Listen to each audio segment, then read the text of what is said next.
WhatsApp na people it's your boy again nyita Mr. Irango Centa mbibabwira uyu munsi ngiye kumbagurukira kuri Lucky Nzeyimana umujyana makuru by'uruko icyitegererezo kuri by'uruko umunyamakuru wa mbere mu gihugu muri entertainment yakoze byinshi muramuzi yafashije benshi muramuzi agira inama urubyiruko abantu bose bagira inama nabo babikoresha nkuko ukoresha ibyo ukeneye ntabwo ari byiza gutunga ibintu. So guys, nkuko mubimenyereye mbagenda mbagezaho cyangwa se mbagarukira ku buzima butangaje bw'icyamamare runaka mbarahisemo kubagezaho ariko tunabikora mu rwego kugira ngo tube dushimira cyangwa se tumotiva uwo muntu kubera ibintu bya aba yaragejeje ku rubyiruko aba yaragejeje ku banyarwanda muri rusange ndetse aba yarafashije abantu batandukanye kugira ngo bave ku rwego rumwe bagere ku rundi. Uyu munsi mvuze Lucky Nzeyimana mwese muhita mumenye cyangwa se muhita mumwibuka cyangwa se ntago wakwirwa ushidikanya ku bintu yagiye akorera mu Rwanda especially muri entertainment niho mvuga cyane kuko niho usanga abarizwa. Yashaka kwibaza ati ubundi ibi bintu yabitangiye ate mbere uko nza kuba njya ku bintu bya entertainment kamaze mwinjije mu buzima bwe busanzwe. Lucky Nzeyimana afite umugore muri 2016 ubwo yari umunyamakuru wa Royal TV ubwo yakoraga mu kiganiro bita Celebrity Magazine nibwo yaje kuba ashaka umugore ariko baza no kugira amahirwe baza kuba bibaruka ubu ngubu.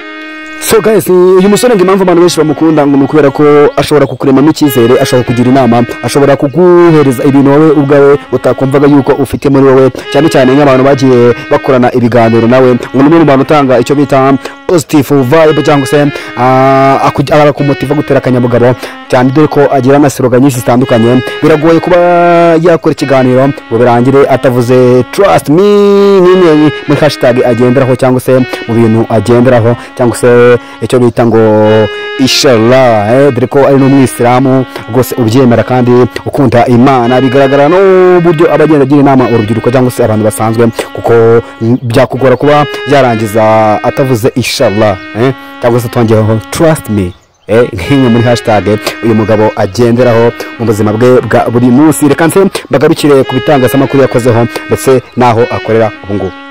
So uyu musore wigaruriye imitima y'abantu benshi, wigaruriye imitima y'abanyarwanda, batwaye imitima y'abatura Rwanda cyangwa se n'abandi bantu bose bitabira ama event yagiye atandukanye. Uyu musore mundi bijya gutangira byose byahereye abantu benshi batangira kumenya byahereye ku cyo bita Royal TV aho yakoraga ikiganiro bita Celebrity Show aho yabaga atumira abahanzi bagiye batandukanye cyangwa se abandi bantu bagiye batandukanye muri secteurs zitandukanye akagenda abakoresha ibiganiro ari nako agenda abagira inama dore ko ikintu cyatumye abantu benshi bamukunda nuko yibandaga ku mpano zikiza.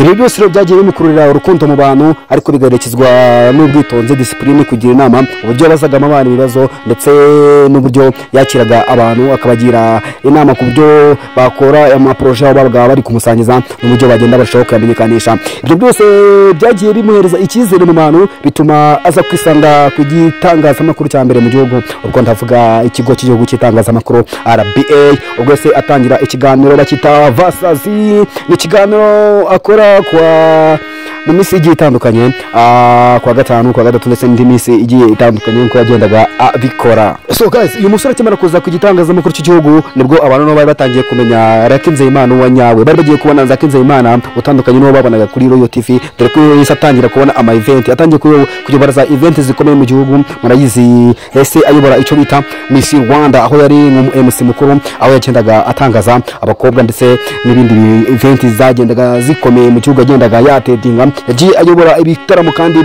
mpuzamahanga. Tutibagiwe ko yagiye atangiye no kuyobora ama event y'amapolitike yajyanye na politike.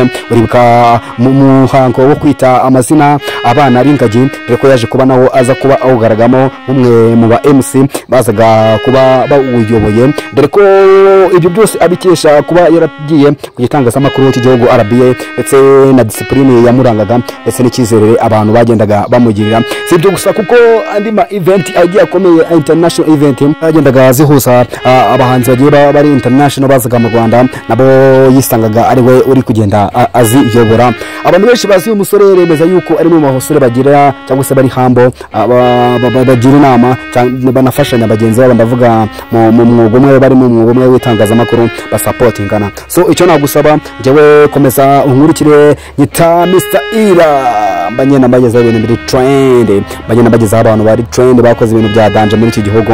Wowe nanjye cyangwa se bakora subscribe aho hasi ukande kukazogera kugira ngo ngiye nkomeza cyangwa se ujye ubone update cyangwa se notification z'ibintu ngenda ngukorera, ubundi nanjye ndeko nagenda ntera imbere.